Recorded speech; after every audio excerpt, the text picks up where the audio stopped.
Okay, everybody, we got it up and running. I've been testing some of the individual components. We know that the pressure washer does work. We know that the feed pump, the potable water pump that I removed from my RV and I'm using as a feed pump now, does work. It's got a new power supply inside the box for that. It's supposed to be rated at 10 amps. Shouldn't be a problem, but every time I try to turn the feed pump on by itself, it shuts the power supply off like it's stored current. So either my pump's bad or the power supply is not doing what it's supposed to. That aside, you can hear the hiss right now. I've got it switched over.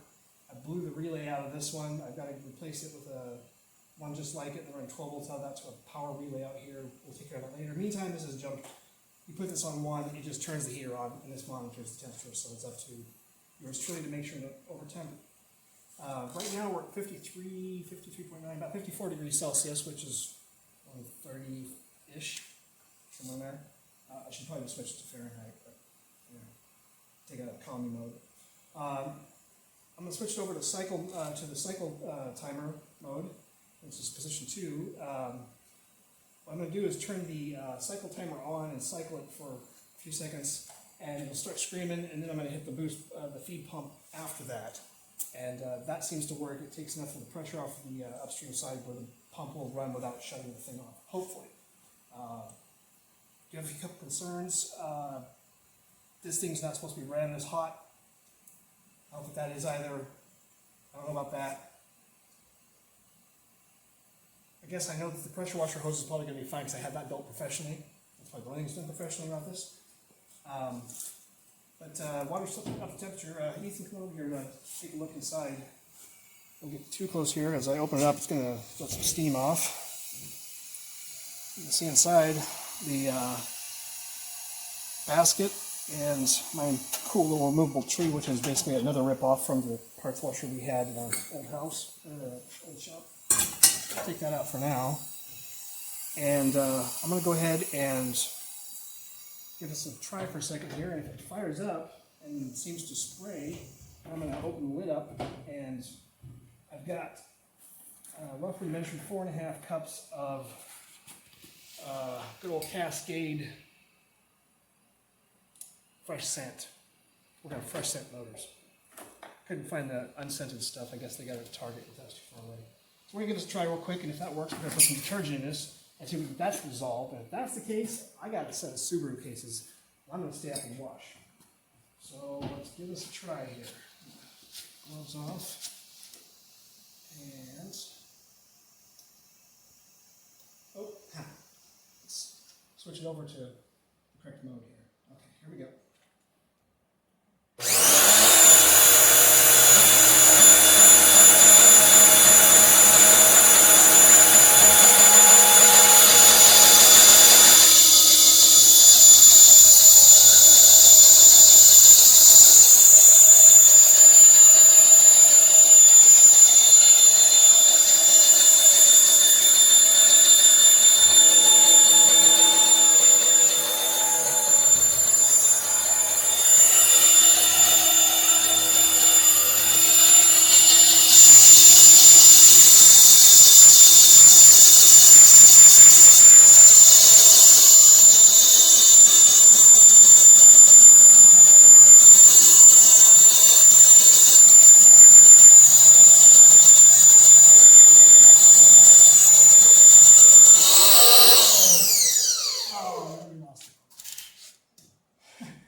Alright, well, it doesn't sound like it's getting, sounds like I've got a suction leak here somewhere.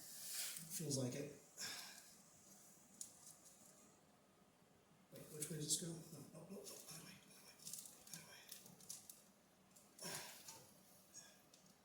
Of course, it's going to get worse. Alright, we're going to pause the film. We'll come back in a sec. Okay, we did some diagnosis on it.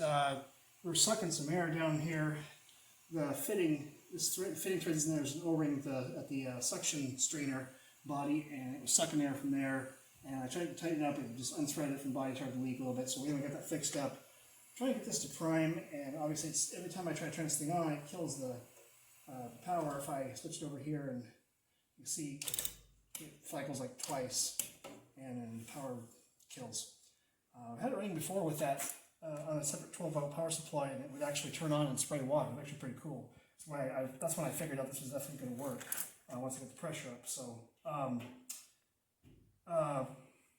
but right now I think this pump is screwed. I'm going to get on Amazon tonight and get a new one, a little bit higher flow and more pressure, and put a proper boost pump on there. In the meantime, I decided I'm probably not going to dissolve the detergent in there because the spray is just not that strong at this point. We're going to fire it up, and I'm going to take the lid off, and you can stick my hand in it and kind of see what it does to my hand at least. It's not building any pressure, but you can hear the pump just as it starts to catch, just as it gets water in it and gets enough suction, the pump starts to catch, and you can see the pressure just start to come off of 0. So it's definitely going to build pressure. I've heard it loaded down before. I know what it sounds like it's loaded down. I don't know what it's going to build, but it's going to be something significant.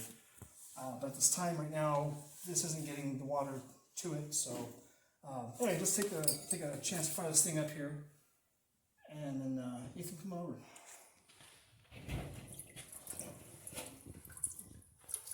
Let's go ahead and take that off. I'm gonna need that for a moment. Okay, it's kind of hard to see with all the steam, but turn the pump on. It's very visible. All right, cool. Here we go. You see, it's got a pretty good mist there. Got a good strong. Ooh, that spray's good. Oh yeah, that's got a good strong spray down there, right in the middle, right next to the fitting. Just kind of weak out the edges. It's definitely going to do the job. Okay, so to be continued. We'll get a pump, and I'll be back to you guys in a couple days.